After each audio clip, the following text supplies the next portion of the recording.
The Cost of Choice. Chapter 1. The Second Beginning. The first thing Joseph remembered was the sound. Not the music, not the vows, not even Evelyn's voice, but the sound of something breaking. A glass? A plate? No, a life. "You killed our son." The words tore through the wedding hall like a blade. Conversations died instantly. Faces turned. The air thickened with shock, confusion, judgment. Joseph stood frozen at the altar. Evelyn's hand was still in his, warm, alive, but trembling. At the end of the aisle stood two figures, aged, shaking, furious. John's parents. Their eyes were red, not just from grief, but from certainty. "You knew," his mother screamed, stepping forward. "You watched him destroy himself." Joseph opened his mouth. Nothing came out, because deep down, she wasn't entirely wrong. Flashback. John laughing, throwing money across the table. "Relax, Joseph. Money exists to be spent." Later, John, limping, counting coins, refusing food. Every cent matters. And later, John collapsing, alone. Back in the present, the room spun. "I didn't," but reality fractured before he could finish. The walls twisted, voices stretched into something inhuman. Evelyn's hand slipped from his. And then, darkness. Silence. Then, light. Joseph inhaled sharply. Too sharply. Air rushed into his lungs like he had been drowning. His body jerked upright. He wasn't at the altar. He was sitting. A chair. A familiar one. The cheap plastic creaked under him. Across the table, John. Alive. Breathing. But not the same smile. This one was wrong. "You okay?" John asked. Joseph stared at him. No. Not just stared. He studied him. The slight tension in his jaw, the tiredness behind his eyes, the calculation. And then Joseph looked down. Two glowing panels hovered before them. Strong, system selection, cashback system, saving system, yum. His chest tightened. No, not again. John leaned back, stretching lazily, but his eyes never left Joseph. He said casually, "Pick." Joseph didn't move, because now he understood something he hadn't before. This moment wasn't random. It was a test, and this time they both knew it. John suddenly leaned forward and tapped the screen. "I choose saving system." The words echoed unnaturally, too loud, too final. For a split second, silence filled the room. Then a cold, mechanical voice pierced Joseph's mind. "Saving system binding to host John. Cashback system binding to host Joseph." Joseph closed his eyes, slowly. So it begins again. When he opened them, John was watching him, not with curiosity, not with confusion, but with quiet satisfaction. "You seem calmer than last time," John said softly. Joseph didn't react, didn't confirm, didn't deny, because silence was safer. Flashback. John lying on the pavement, rain pouring down, his lips dry, his hands shaking. "Just one more day," he whispered. The system voice coldly repeating, "Mission failed." Then silence, forever. Back in the present, Joseph exhaled slowly. "You should have chosen differently," John added. Joseph tilted his head slightly. "And miss this?" he replied. John's smile faltered, just a little. Tutorial mission starting. Cashback host. Spend $10,000 within 24 hours. Failure. Elimination. Joseph didn't even blink. Saving host. Earn $1 through saving actions. Failure. Loss of most cherished item. This time, Joseph smiled, because now he understood the real rule. Chapter 2. The First Test. Last time, Joseph panicked. He ran numbers, calculated losses, tried to win the system, and almost died doing it. This time, he stood up without hesitation. John watched him carefully. "You're not even thinking?" John asked. Joseph picked up his phone. "I already did." The food delivery app glowed brightly. Endless options, endless spending. Last time, this felt like a trap. Now, it felt like a tool. Joseph began ordering. Not normally, not reasonably, but deliberately. Large orders, expensive meals, bulk quantities. The total climbed. $2,000, $5,000, $8,000, $10,000. Order placed. John burst out laughing. "You're even worse than before," he said, shaking his head. "Do you even understand how your system works?" Joseph leaned back in his chair. "Perfectly." John stood up, walking toward the window.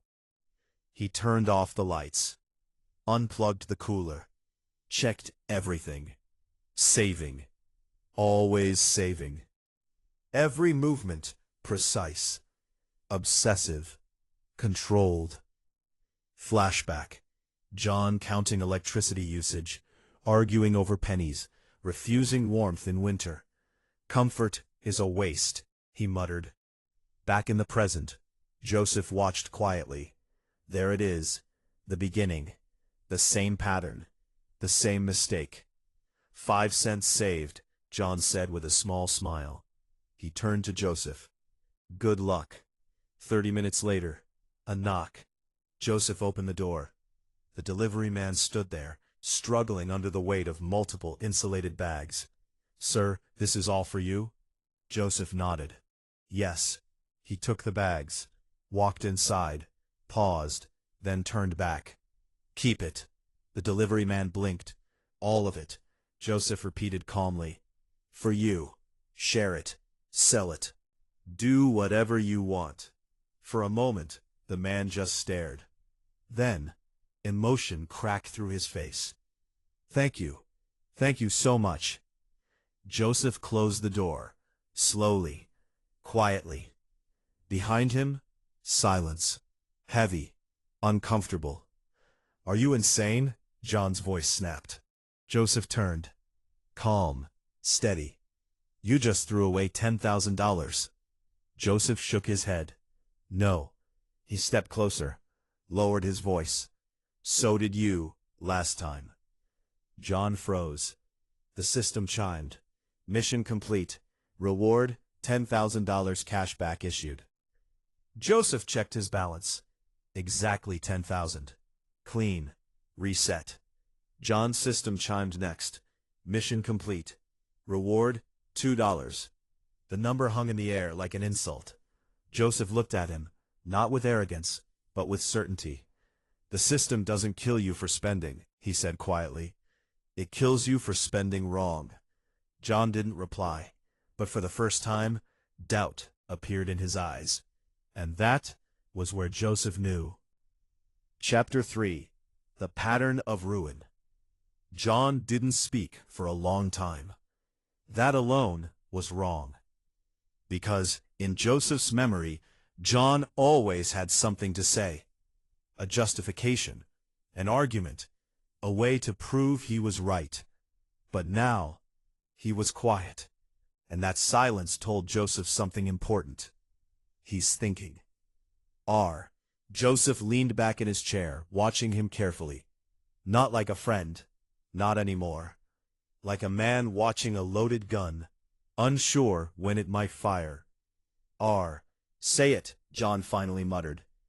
Joseph raised an eyebrow. "Say what?" "What you're thinking." Joseph smiled faintly. "If I say it, you won't believe me." John let out a dry laugh. "Try me." Joseph stood up slowly and walked toward the window John had just sealed off from the world. No light, no air, no comfort, just control. You think saving will protect you," Joseph said calmly. "You think discipline equals survival." John's jaw tightened. "And you think throwing money away makes you smart?" Joseph turned. Their eyes met, sharp, unforgiving. No, Joseph said quietly. I think obsession kills faster than waste. H3 flashback. A dim apartment. The heater was off. Winter had settled in. John sat wrapped in a thin blanket, shivering. His phone buzzed. Block coat. Mission complete. Reward, $3. He smiled.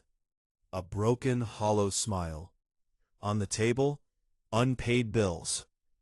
Next to it, food he refused to eat. Just a little more, he whispered.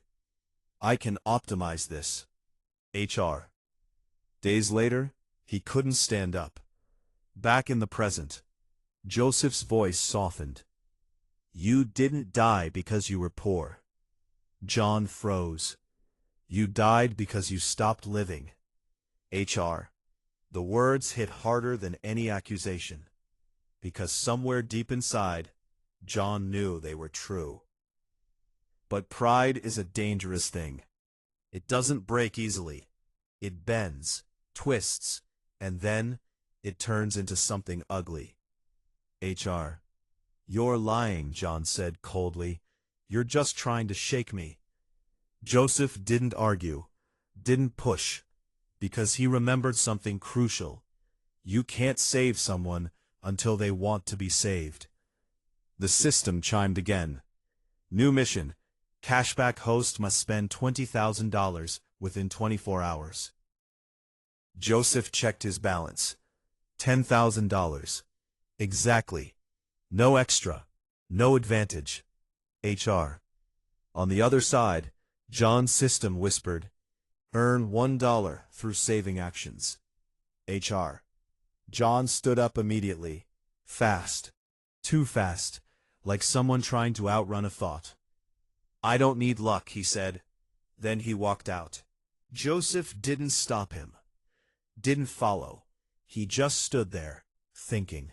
Last time, John went further each day. Less comfort, less food, less life. Until saving became sacrifice, and sacrifice became self-destruction. Joseph closed his eyes. I won't watch it happen again. Then he opened them, sharper, colder, more focused, because now he had a different mission, not just to survive, but to change the outcome. Chapter 4. The First Thread of Fate. The shelter smelled like antiseptic and fear, and hope, weak, fragile hope. Joseph stood at the entrance, watching quietly. Dogs barked, cats hid. Volunteers moved quickly, but exhaustion clung to them like a shadow. A woman approached him, tired eyes, forced smile. Can I help you? Joseph nodded. I saw your page. That was all he needed to say, because her expression changed instantly. Relief, desperation, gratitude, all at once. We're shutting down, she admitted. Today was supposed to be the last day. Joseph glanced around, at the cages, at the animals, at the quiet suffering no one wanted to see. Flashback. A younger Joseph, scrolling past posts. Like this. Ignoring them. Too busy, too focused, too indifferent. Back in the present, he took out his phone. How much do you need? She hesitated. Like saying the number might break something. 20,000. Joseph nodded. No hesitation, no bargaining, no doubt. He transferred the money. The silence that followed was heavier than anything before. It's done, he said simply. The woman stared at him. Her hands trembled. Why? Joseph paused. For a second, he almost told her the truth. About the system, about death, about regret. But instead, he gave her something simpler, something real. Because I didn't last time. She didn't understand, but she didn't need to. Behind her a dog barked louder, not in fear, but excitement. The system chimed. Mission complete. Reward, $20,000 cashback issued. Joseph looked at the number, then looked back at the shelter. Money returns, moments don't. As he stepped outside, His phone buzzed. A message. Unknown sender. Let's talk. Joseph stopped walking. His heartbeat slowed. He didn't need to check the name. He already knew. Flashback. A small apartment. Messy desks. Late nights. Evelyn leaning over a laptop. Eyes shining. "We're close," she whispered. "Joseph, we're really close." He didn't believe her. Not fully. Not then. Back in the present. He opened the message. Evelyn. For a moment, everything else disappeared. The system, the missions, even John. Because this was different. This wasn't about survival. This was about what he lost.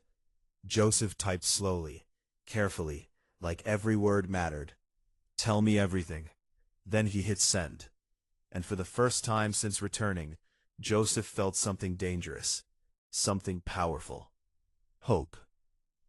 Some chances come once, others come twice, but only if you're willing to become someone new. Chapter 5. Cracks in Control. John didn't come back that night. At first, Joseph didn't react. Because in the previous life, this was normal. John would disappear for hours. Walking, calculating, optimizing every step, every breath, every decision, like life was a math equation he could solve. But this time, Joseph noticed something different. The silence felt heavier. Midnight. The room was dark. Joseph sat alone, staring at his phone. No messages, no updates. Just the system clock ticking down. 18 hours remaining. He leaned back, closing his eyes, and immediately the past came back. Flashback. John sitting in darkness, not moving, not speaking, just thinking, over and over. If I reduce water intake by 20%, if I walk instead of transport, if I sleep less, I save electricity. Then, a whisper. Not from the system, from himself. I'm winning. Back in the present, Joseph opened his eyes sharply. "No," he muttered. "You were dying." The door suddenly opened. John stepped in. Joseph's gaze locked onto him instantly, and for a moment, he felt something unexpected. Fear. Because John didn't look tired. He didn't look stressed. He looked focused. Too focused. "You've changed," Joseph said quietly. John closed the door behind him. "So have you." They stood there. Two men. Same past. Different paths. John walked to the table and placed something down. A small notebook. Filled. Every page covered in tight, precise handwriting. "I mapped it," John said. "Mapped what?" John looked up. "The system." Silence. Joseph stepped closer. Slowly, carefully. "Explain." John tapped the notebook. "I tracked every action, every saving, every reward." His voice was calm, controlled. But underneath, something was off. "It's not random," John continued. "It's scalable." Joseph's eyes narrowed. "I can increase output," John said. "I can optimize efficiency." Joseph felt it then. That same dangerous shift from before. Not desperation, not fear, but obsession. "You're doing it again," Joseph said. John smiled slightly. "No." He leaned forward. "This time I'm doing it better." Flashback. John whispering to himself, "I just need one more cycle. One more improvement. One more optimization." Back in the present, Joseph shook his head. "You think control will save you?" John tilted his head. "And you think chaos will save you?" Joseph didn't answer. Because this time, it wasn't chaos. It was intention. "I saw your shelter stunt," John added. "Smart. Emotional leverage." Joseph raised an eyebrow. "You think it was manipulation?"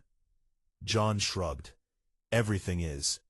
That was new. Last time John believed in logic.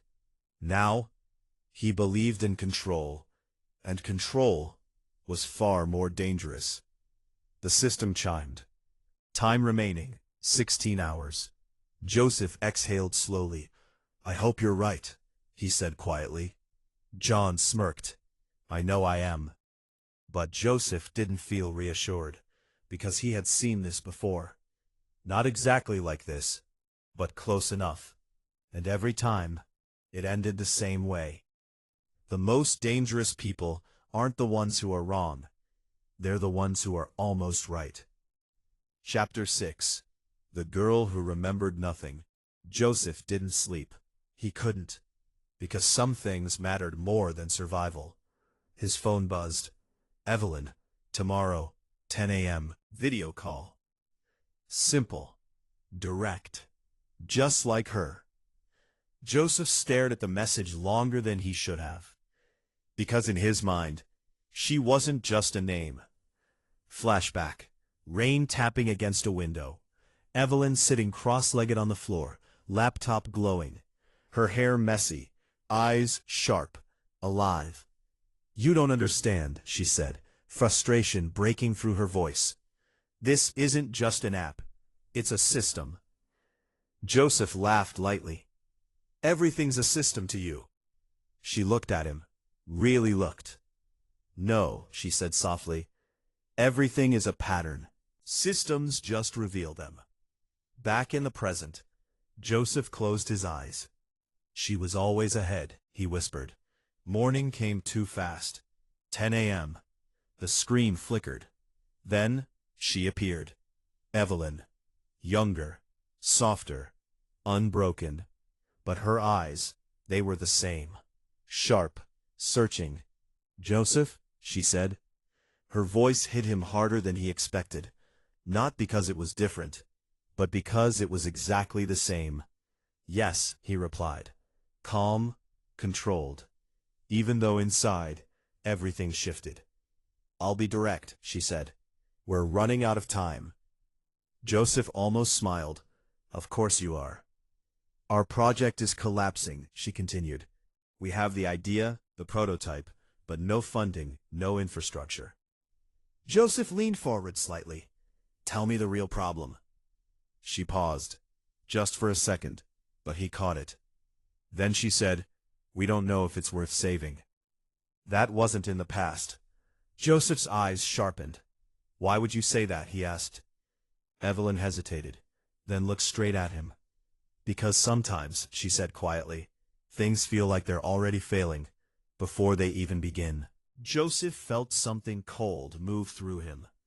Flashback. Evelyn, exhausted, eyes red. I don't think we can fix it anymore. Joseph turning away. I told you it was risky. That was the moment everything broke. Not the system, not the money, but them. Back in the present, Joseph leaned closer. You're wrong, he said. Evelyn blinked, slightly surprised. You haven't failed, he continued. You just haven't gone far enough. She studied him now, more carefully, more seriously. Why do you sound so certain? She asked. Joseph paused. Because the truth would sound insane. So instead, he said something else. Something that was still true. Because I've seen what happens if you give up. Evelyn's expression changed. Not fully, but enough. Interest, curiosity, something deeper. Then tell me, she said softly, what happens? Joseph looked at her, really looked. And for the first time since coming back, he felt something he didn't expect. Not fear, not pressure, but risk, because saving her might cost him everything. Some people don't enter your life to stay. To test whether you're strong enough to fight for them. H3:7 Building something that lasts. P. Joseph didn't end the call immediately. Neither did Evelyn. That silence, it wasn't awkward, it was analytical. You're not normal, Evelyn said finally. Joseph almost smiled. That's not a great opening for a partnership. She ignored that. Her eyes narrowed slightly. You talk like someone who's already seen the outcome. Joseph leaned back. Careful. Measured. You talk like someone who's afraid of hers. That landed, not loudly, but deeply. Evelyn exhaled slowly. Then she turned her laptop slightly. Let me show you something. Lines of code filled the screen. Messy, brilliant, incomplete. This is the core system, she said. It predicts behavioral loops. Joseph's heart skipped once. Explain, he said quietly. Evelyn leaned forward. More alive now. More herself. She said, people think decisions are random, she said, but they're not. They're patterns. She scrolled. Spending habits, emotional reactions, social behavior. Everything repeats. Joseph felt it. That strange alignment. Like two timelines overlapping. This system, she continued, can predict what someone will do next, based on what they've already done. Joseph whispered, almost to himself. A system that remembers. Evelyn froze. What did you just say? Joseph blinked. Too late. Nothing, he said quickly. Just sounds powerful. But Evelyn didn't let it go, because something in her recognized it. Flashback. Evelyn late at night. Half asleep. Murmuring, what if the system doesn't just track behavior? What if it learns identity? Back in the present, she stared at him. Longer than necessary. You're either very intuitive, she said slowly, or very dangerous. Joseph met her gaze. Why not both? Silence again. Then, for the first time, Evelyn smiled. Not fully, not openly, but enough. All right, she said. Let's assume you're not insane. Bold assumption. What do you want? She asked. Joseph didn't hesitate. Control. The word hung between them. Heavy. Real. Evelyn leaned back, studying him again. That's not a startup answer, she said. That's a war answer. Joseph's voice dropped. Most people just don't realize they're losing. That was the moment something shifted. Not attraction. Not yet. But recognition. Two minds. Same level. Different scars. Fine, Evelyn said. If you're serious, prove it. Joseph smiled, because he had been waiting for that. Send me everything, he said. Code, expenses, team structure, all of it. She hesitated, just for a second. Why should I trust you? Joseph's answer came quietly. You shouldn't. Pause. Trust results. Chapter 8. The Edge of Obsession. John hadn't slept. Not properly. Not deeply. Not enough. But he didn't care, because in his mind, he was winning. The notebook was full. Every action tracked. Every result measured. 0.05 saved. 0.12 saved. 0.30 saved. Patterns. Progress. Proof. I can scale this, he muttered. Flashback. John staring at the system interface, eyes bloodshot. If I reduce cost per hour, if I increase efficiency per step, then the realization. I just need to spend less. Back in the present, John stood in front of a mirror. He looked thinner, sharper, colder. Emotion is inefficiency, he whispered. His phone buzzed. Joseph. He stared at the name for a long moment. Then he declined the call. I don't need distractions. But deep down, that wasn't true. Because Joseph wasn't a distraction. He was a variable John couldn't control. And that terrified him. Across the city, Joseph stood in a gold exchange. $40,000, the clerk confirmed. Joseph nodded, swiped, signed. The gold bar felt heavy in his hand, not just physically, but symbolically. Flashback. Joseph, last life. Buying useless luxury, cars, watches, empty status. Regret. Back in the present, he looked at the gold differently. Value, he murmured, not vanity. The system chimed. Mission complete. Reward, $40,000 cashback issued. But Joseph barely reacted, because his real focus was somewhere else. His phone buzzed. Evelyn. I sent everything. Joseph stepped outside, opened the files. And then he froze. Because what he saw wasn't just potential. It was power. A system that could predict behavior.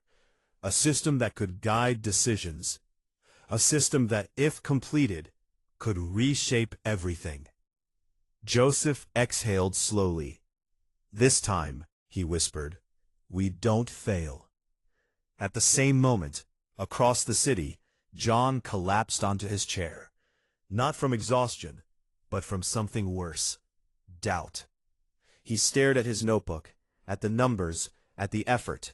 Then he whispered, why does it still feel like I'm losing? Obsession feels like control, right until it becomes the thing controlling you. Chapter 9. The Things We Don't Say. Joseph didn't realize how long he had been standing there. The street moved around him. Cars, people, noise, but none of it reached him. Because Evelyn's files, they weren't just impressive, they were familiar. Lines of logic, prediction models, behavior loops. It was almost identical, not in structure, but in philosophy, to the system controlling his life. Joseph exhaled slowly. That's not possible. His phone buzzed. Evelyn. Well? Joseph typed back. You're closer than you think. A pause. Then, that's not reassuring. Joseph smiled faintly. Of course it wasn't. Because the truth rarely is. Call me, he sent. This time, she answered immediately. Her face appeared again. But this time, something had changed. Less guarded, more curious. You went quiet, she said. That usually means one of two things. Joseph raised an eyebrow. Which are? You're either impressed, she said slowly, or you found something wrong. Joseph tilted his head. What if it's both? That caught her off guard. Not fully, but enough. Then talk, she said. Joseph leaned forward. Serious now. You're not building a product, he said. You're building a mirror. Silence. Evelyn didn't respond immediately, because she understood exactly what he meant. It reflects behavior, Joseph continued, but more than that, it predicts identity. Her fingers slowly tightened around her desk. That's, she hesitated, not something I've written anywhere. Joseph didn't blink. I know. The silence that followed was no longer comfortable. It was sharp. Who are you? Evelyn asked. Not playfully, not lightly, but like someone standing at the edge of something dangerous. Joseph leaned back. For a moment, he considered telling her everything. The system, the past life, the death. But then he remembered something crucial. Flashback. Evelyn last life, eyes filled with disbelief. You're not making sense anymore. That's how he lost her. Not money, not failure, but truth, at the wrong time. Back in the present, Joseph shook his head slightly. Someone who doesn't want to see you fail again. Evelyn froze. Again, she repeated. Joseph closed his eyes briefly. Careless. Opened them. She was staring at him differently now. Not just curious, suspicious. You talk like we've already lost, she said quietly. Joseph met her gaze. You were about to. Silence. This time, it lingered longer. Then Evelyn did something unexpected. She laughed. Not loudly, not happily, but knowingly. You're either a genius, she said, or you're lying to me in a very convincing way. Joseph smirked slightly. Does it matter? She leaned forward, closer to the screen. Yes, she said softly, because if you're right, then everything I'm building changes. Joseph's voice dropped. It should. Chapter 10. The Breaking Point. John stopped eating. Not completely, but enough. He calculated it, optimized it, reduced it. Minimum intake for survival, he muttered, flipping through his notebook.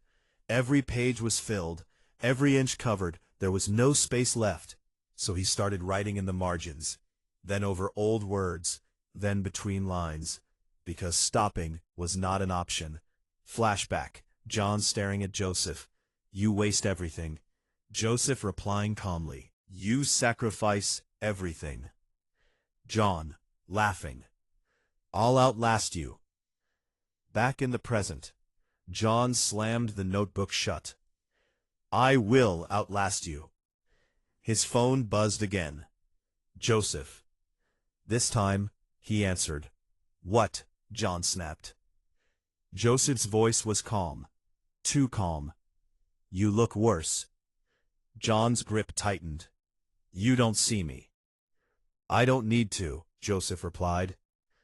That silence, that small, precise silence, it broke something. What do you want? John asked coldly. Joseph didn't hesitate. To understand why you're still choosing to lose. That hit harder than any insult.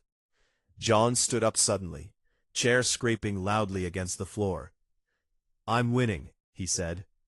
Joseph's response came immediately. Then why are you getting weaker? Silence. John looked at his reflection.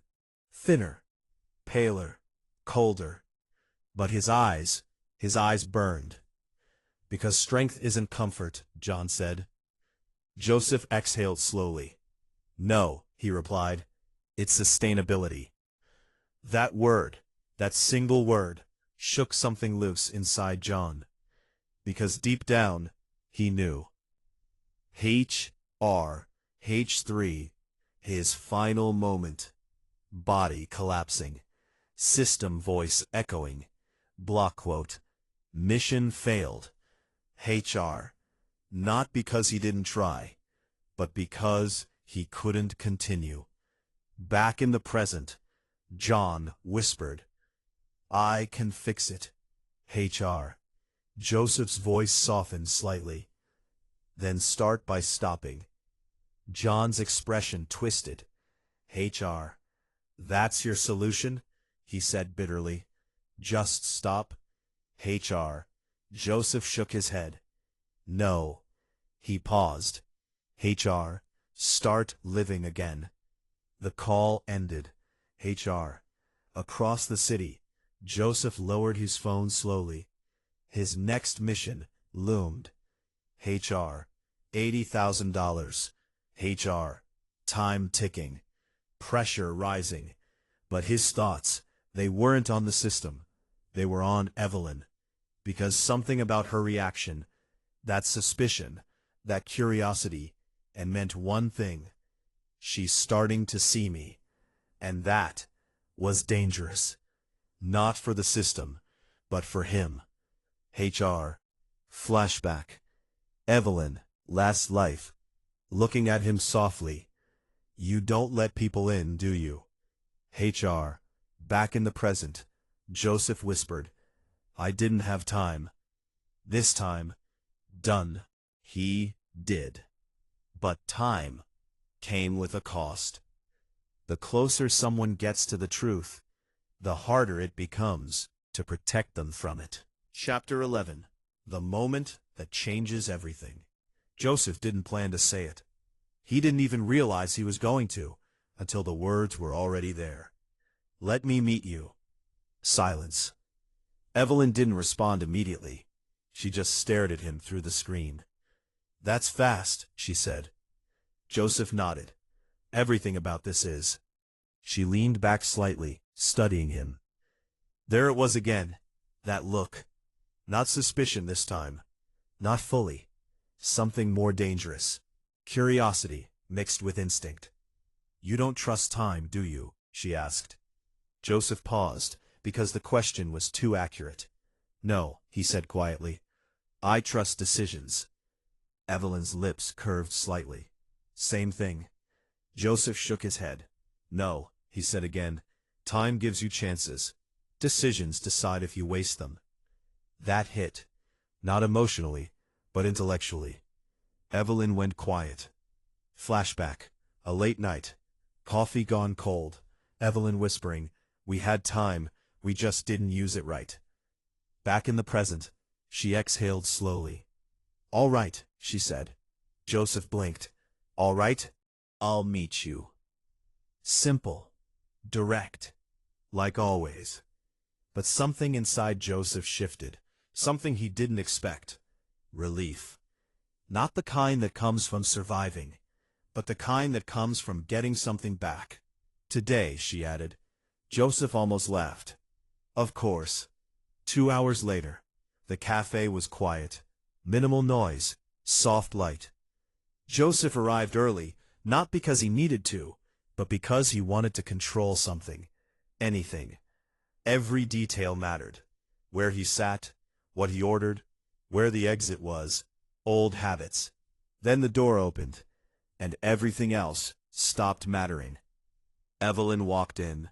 No screen, no distance, no delay. Real. She scanned the room once, then her eyes landed on him. Recognition. Instant. And then, that same look again, like she was trying to solve something. She walked over, sat down, didn't speak immediately. Neither did he, because some moments don't need words. "You look exactly how I imagined," she said finally. Joseph raised an eyebrow. "That's either good or very concerning." Still deciding. They held eye contact. Longer than normal. Long enough to become something else. Not awkward, but charged. "You're different in person," she added.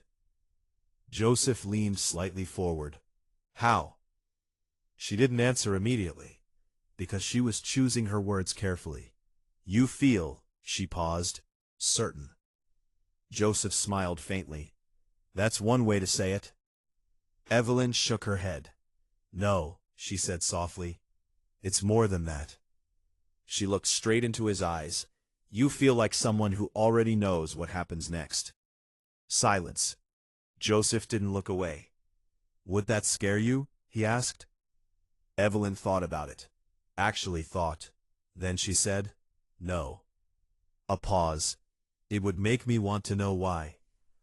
And just like that, the distance between them disappeared. Not physically, but something deeper. Trust. Not complete, but forming. Dangerously. Flashback. Evelyn laughing. Leaning into him.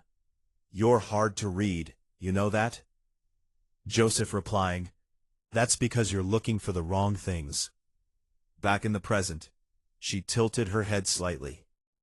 "Tell me something real," she said. No strategy. No deflection. Joseph exhaled. Slow, controlled. Then for the first time, he let a piece of truth slip through. "I lost something I shouldn't have."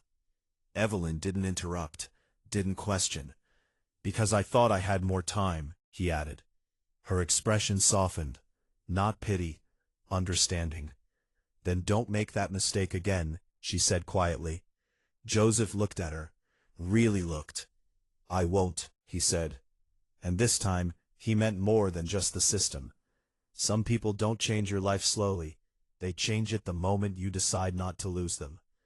Chapter 12. The line you don't cross. John stared at the knife. It wasn't for violence, not really. It was for control. Food sat on the table, untouched.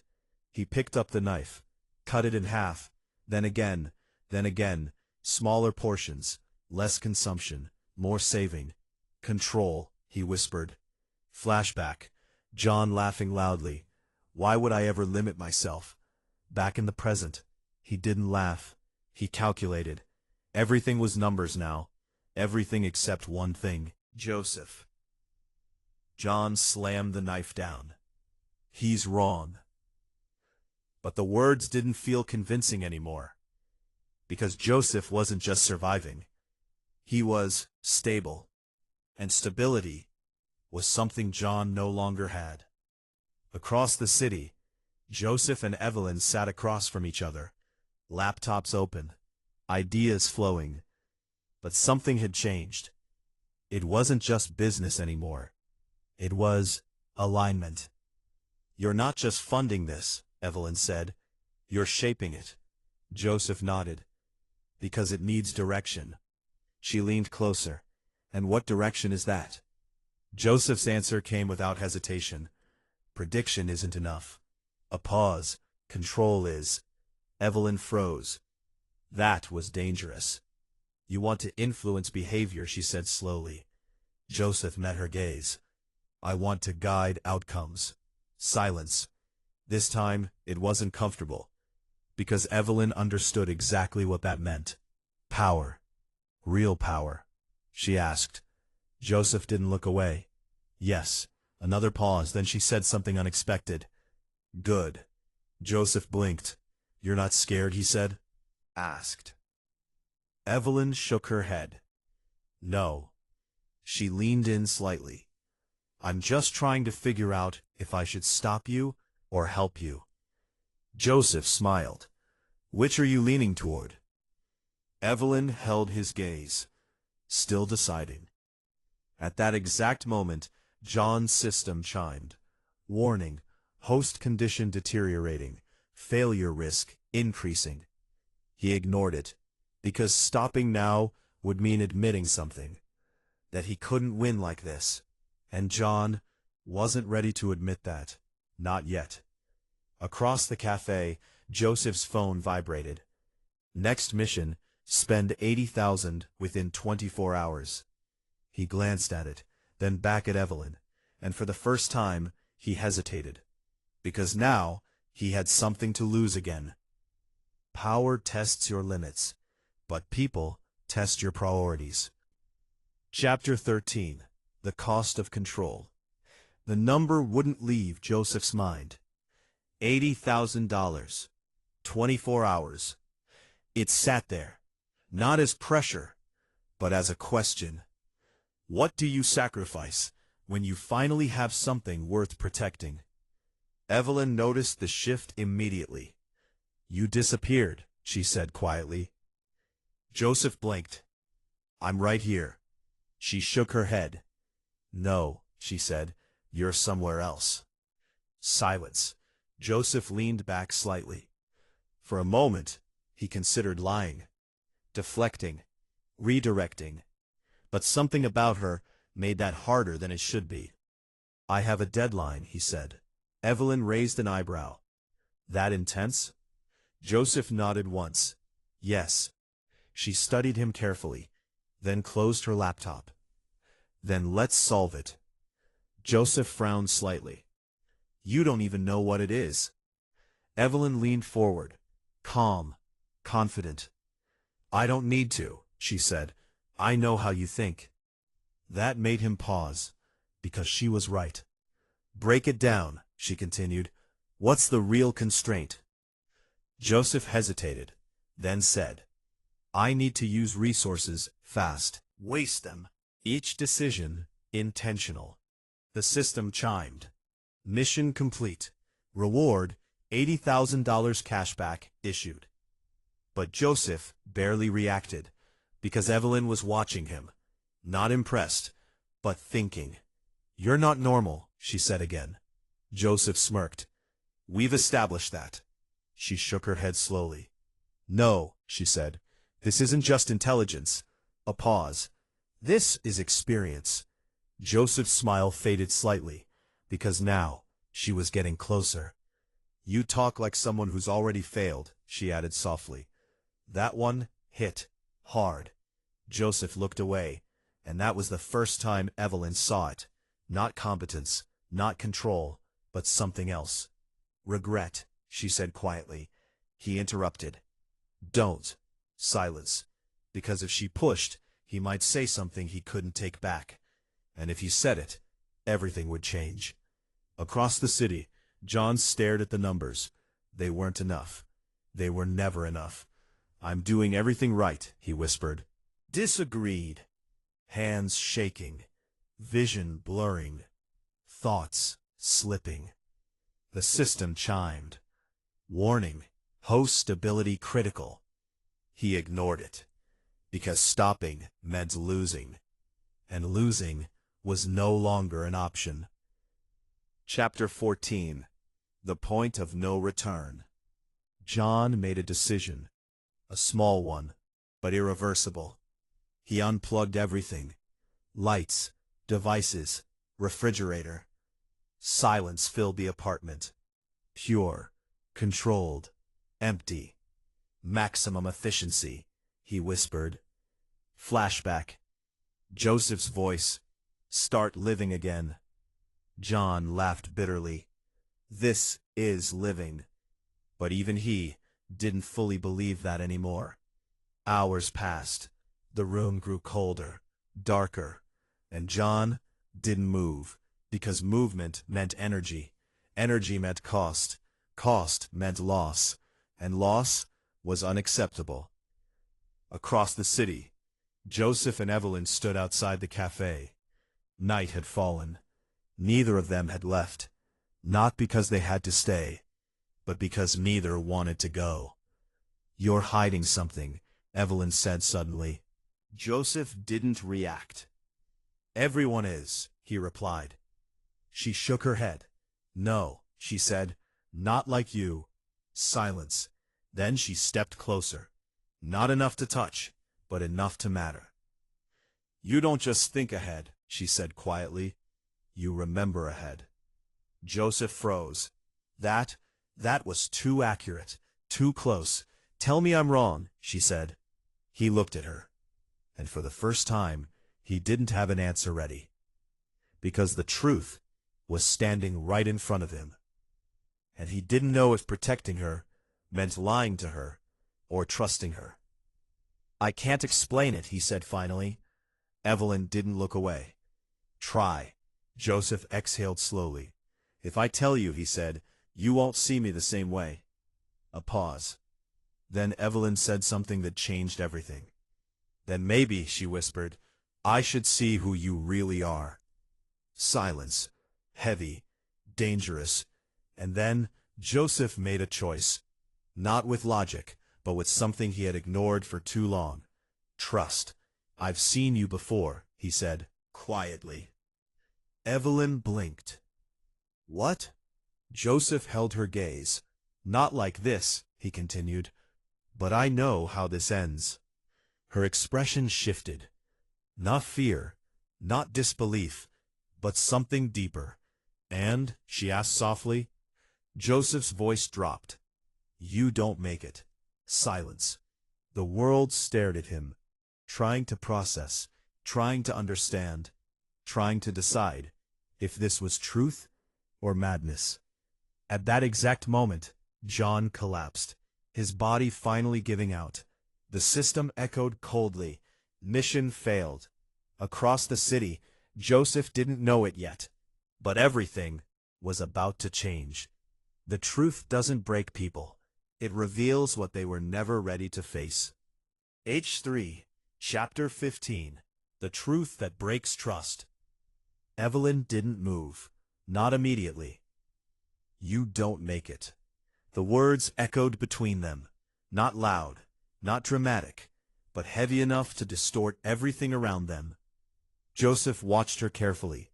Not her face, her reaction. Because this moment would decide everything. "You've seen the future?" she asked finally.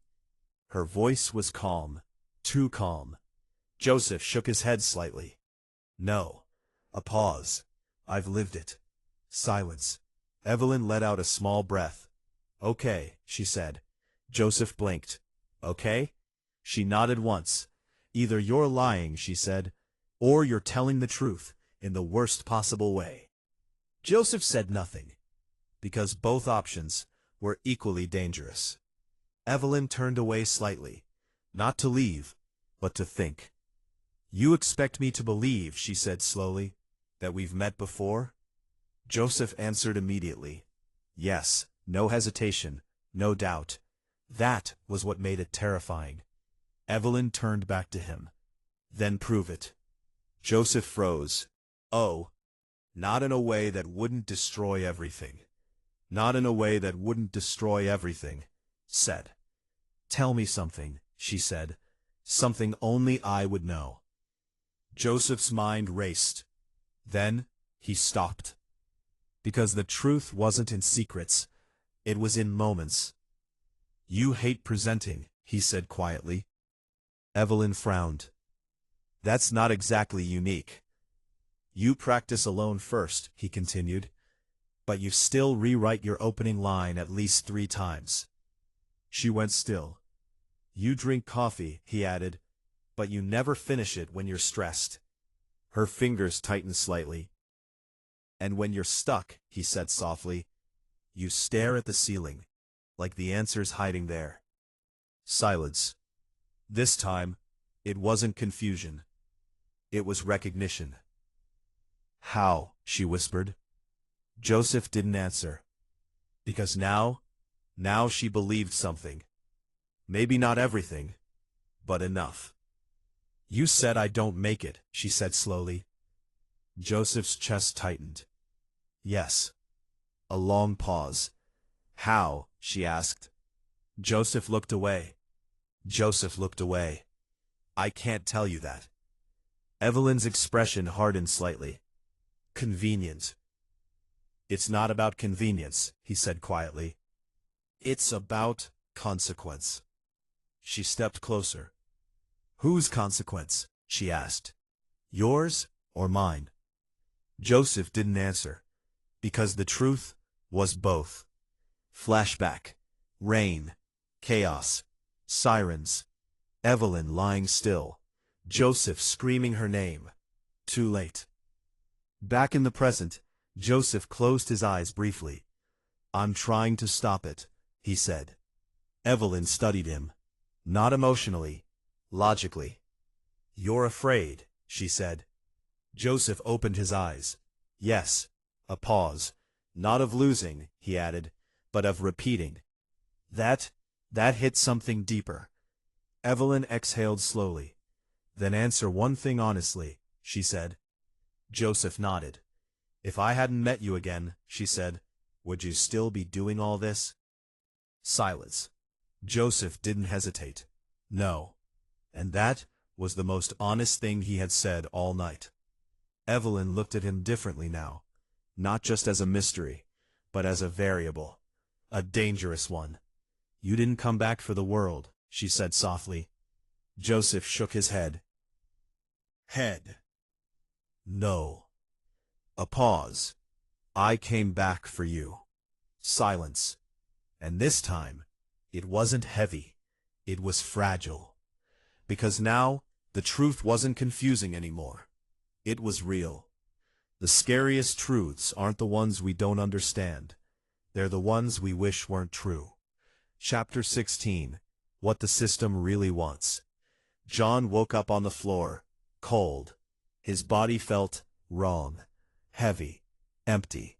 For a moment he didn't remember why. Then the system spoke. Penalty applied, most cherished item removed. John's eyes widened. No. He scrambled up. No, no, no. He ran to his room, opened drawers, checked shelves. Gone. All of it. Photos, memories, gifts.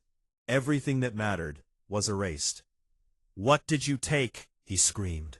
The system responded calmly. Emotional anchors removed for optimization. Silence. John stood there, breathing heavily. "Optimization," he whispered. And then, something shifted. Not physically, mentally.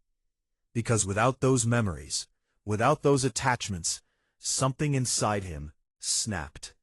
Or maybe, something was finally freed. Across the city, Joseph sat alone. Evelyn had left. Not angrily, not dramatically, but quietly. "I need time," she had said. And Joseph had let her go. Because forcing her to stay would only prove her fears right. But now, the silence felt different. Not peaceful, empty, and dangerous. His phone vibrated. Next mission, spend $160,000 within 24 hours. Joseph stared at it. Then, for the first time, he didn't move immediately. Because now, every decision wasn't just about survival. It was about consequence. And Evelyn was now part of those consequences. Across the city, John sat in darkness. No lights, no sound, no memories. His expression was calm. Too calm. "They were holding me back," he said softly. The system didn't respond. "I understand now," he continued. A slow smile formed. "Saving isn't about money." His eyes glinted faintly. "It's about elimination." Back with Joseph, he opened his laptop. But this time, he didn't search for opportunities. He searched for something else. Patterns. Rules. Because something was off. The systems weren't balanced. They weren't fair. They weren't even logical. They were designed. Joseph whispered, "What do you actually want?" For a moment, nothing happened. Then, for the first time, the system responded differently. Objective. Undefined. Observation. Ongoing. Joseph's eyes narrowed. Observation? And then it hit him. This wasn't a game. It wasn't survival. It was a test. Not of wealth, not of intelligence, but of something much deeper. Something neither of them had fully understood yet. Some systems don't give you power. They study what you become when you have it. Chapter 17, The Shape of a Monster, extended. John didn't notice when the city stopped feeling familiar. It wasn't sudden, not dramatic. It was gradual. Like a color fading so slowly you don't realize it's gone. Until everything looks gray. He stood at the edge of a busy street. Cars passed. People rushed. Someone laughed loudly into their phone. John flinched. Not because it startled him, but because it felt inefficient. Too much energy. Too much noise. Too much waste. He watched a man drop half a sandwich into a trash bin. John's eyes followed it, tracked it, measured it. Calories wasted, money wasted, opportunity wasted. His breathing slowed. Why don't they see it? Flashback. A different John, laughing, carefree, throwing fries at Joseph. "Relax, man. It's just food." Back in the present, John blinked. The memory didn't hurt. That was the problem. It didn't feel like anything. He reached into his pocket again, pulled out his phone, paused. He remembered scrolling, laughing, wasting hours. Now, it felt like poison. He powered it off, slowly, deliberately. The screen went black, and something inside him settled. The system chimed softly. Host adaptation, 96%. Cognitive load, reduced. Emotional interference, minimal. John closed his eyes. Minimal. He repeated the word. Good. Because emotions were unpredictable, and unpredictability was loss. He entered the grocery store. The air inside was warm, artificial. Rows of products, bright packaging, overstocked shelves. He walked slowly, not as a customer, as an observer. A system within a system. He noticed everything. Expired goods still displayed, lights left on in empty aisles, employees moving without optimized paths. Inefficiency layered over inefficiency. It almost offended him. The manager approached him, and for the next 5 minutes, he dismantled the store. Not physically, structurally, unarguable. Your lighting grid wastes 18% power after peak hours. Your inventory cycle creates unnecessary spoilage. Your staff movement overlaps by 23%. The manager frowned at first, then listened, then stopped speaking. Because every sentence was precise, calculated, unarguable. You're losing money, John finished calmly. Silence. Who are you? The manager asked. John tilted his head slightly. That question didn't have a simple answer anymore. Someone who sees what you don't, he said. And for a moment, that was enough. Across the city, Joseph stared at a screen filled with chaos. Numbers climbing, deadlines shrinking, patterns shifting. But his focus wasn't on the money anymore. It was on the distortion. "This isn't linear," he muttered. "The missions used to scale, predictable, controlled. Now, they were accelerating, adapting, like something was learning from him." He replayed everything, John choosing saving, his own choices, the flashbacks, the changes. Then, it clicked. This isn't a test of wealth. Joseph leaned forward slowly. It's a test of behavior under pressure. Expansion versus contraction. Giving versus withholding. Connection versus isolation. Two philosophies, pushed to extremes, until something broke or evolved. His phone buzzed. Unknown number. He's optimizing faster than expected. Joseph's jaw tightened. Expected? Who was watching this? Who was running this? Another message appeared. "You're still thinking like a human." Joseph froze. That wasn't an insult. It was a warning. Across the store, John stood perfectly still. The manager had left, but John didn't move. Because he wasn't done. He wasn't fixing the store. He was understanding it. Every system had a weakness. Every structure, a breaking point.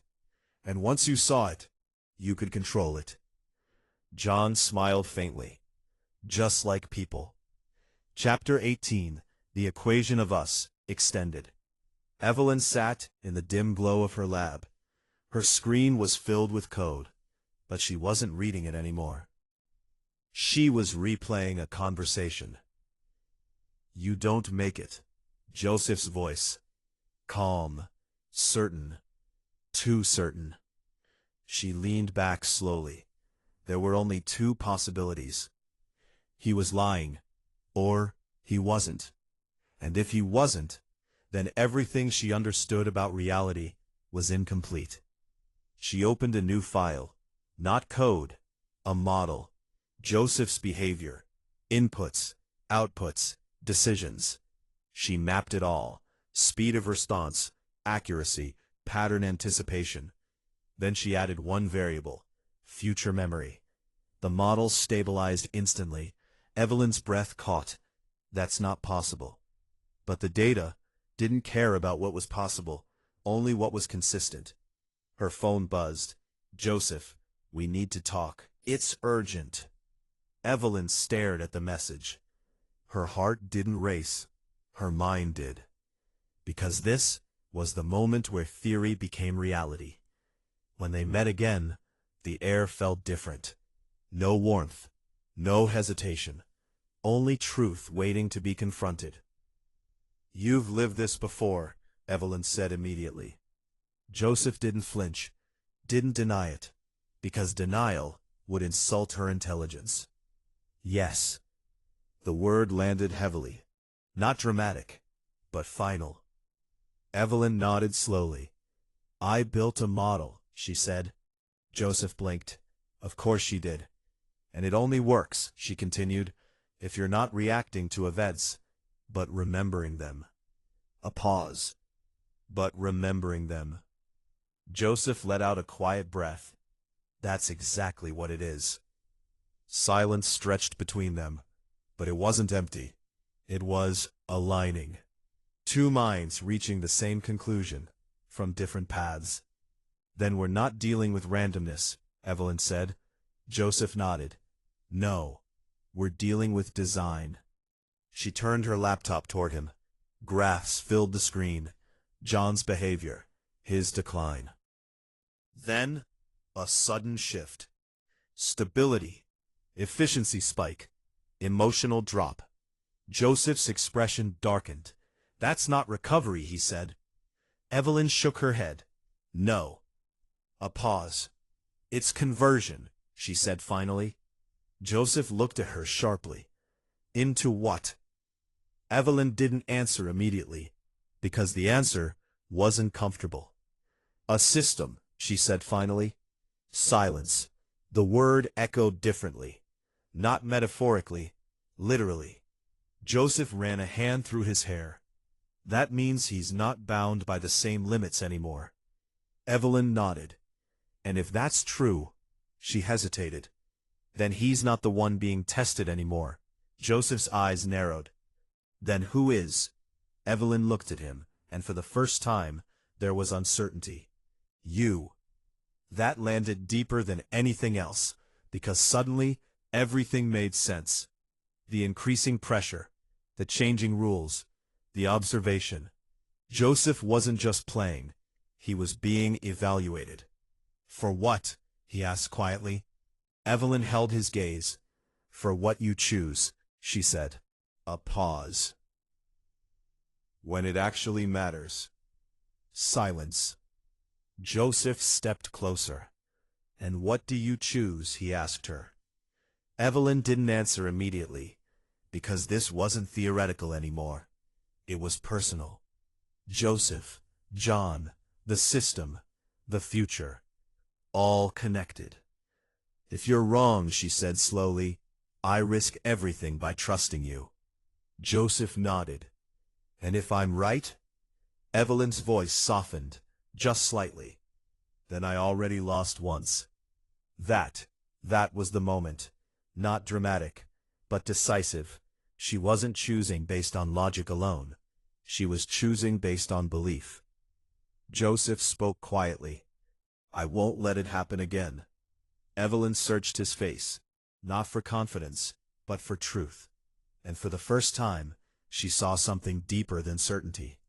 She saw fear.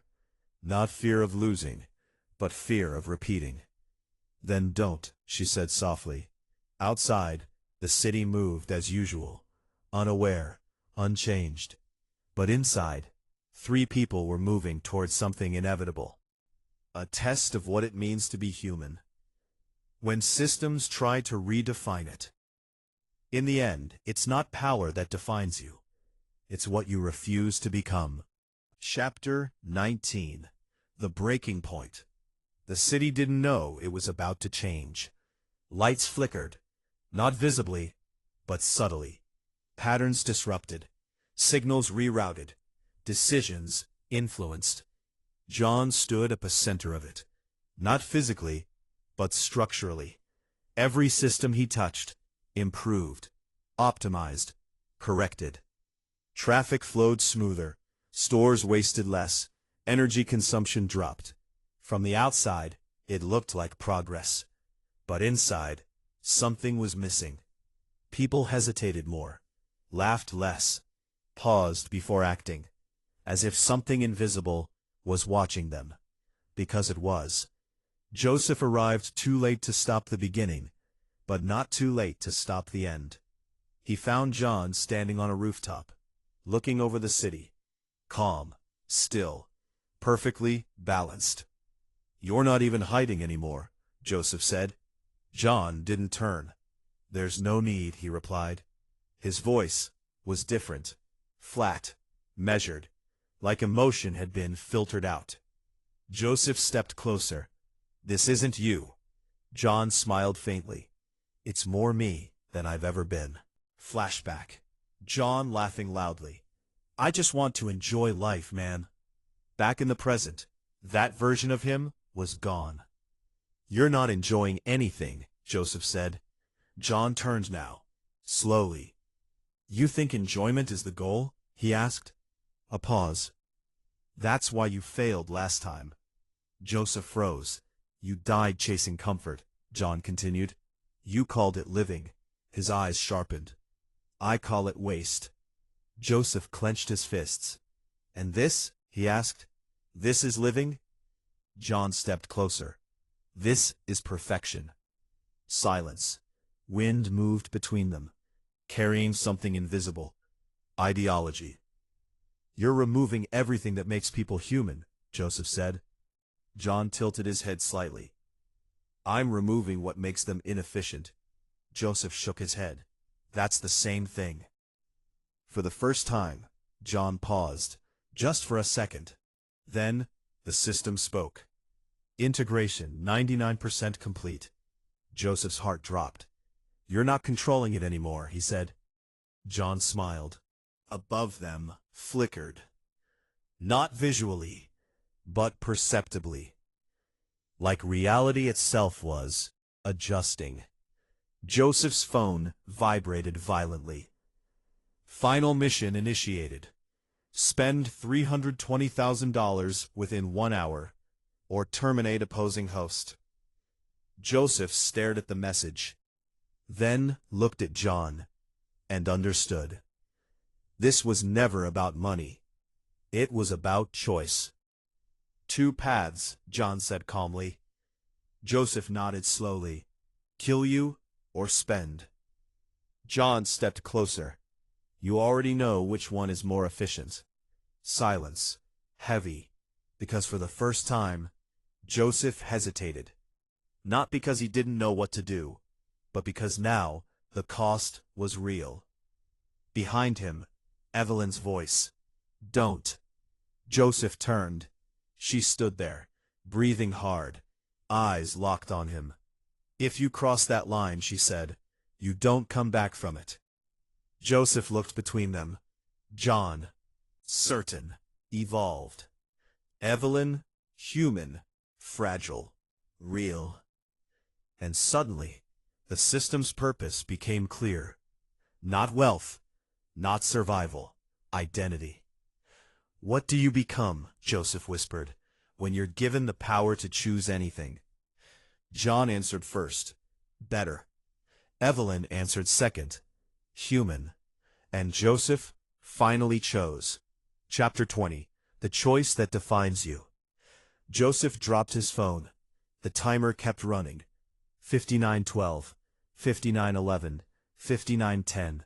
But he didn't look at it, because the answer was never in the system. I'm not killing you, Joseph said. John didn't react, not outwardly, but something shifted. Then you lose, John replied. Joseph smiled faintly. Maybe. But I won't become you. Silence. The system glitched. For the first time, it hesitated. Choice deviation detected. Joseph turned to Evelyn. Help me.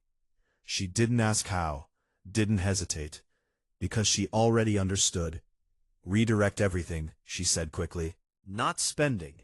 Distribution. And minutes. Joseph nodded. They moved. Phones, accounts, networks. Money flowed. Not to control, not to optimize, but to people. Messily. Hospitals, students, families, strangers. No pattern, no efficiency, just choice.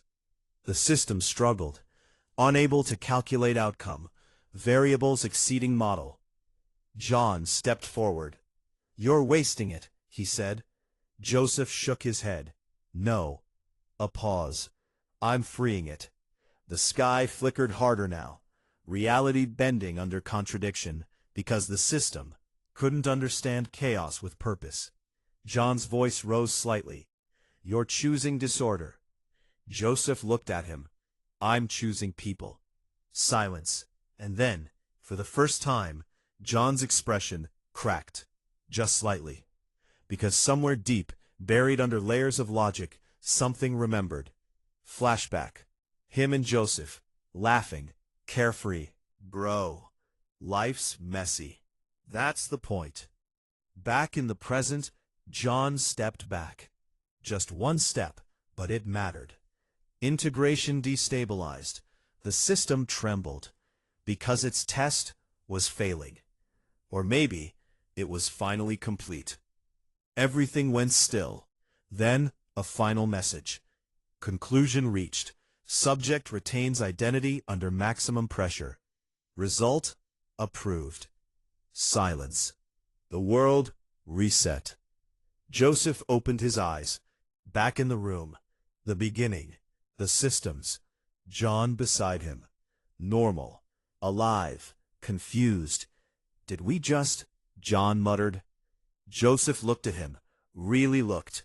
And this time, There was no bitterness, no rivalry, just a second chance. Evelyn stood near the window, watching him, not as a mystery, but as someone she chose. Joseph smiled slightly. Let's do it right this time. No systems, no missions, just choices.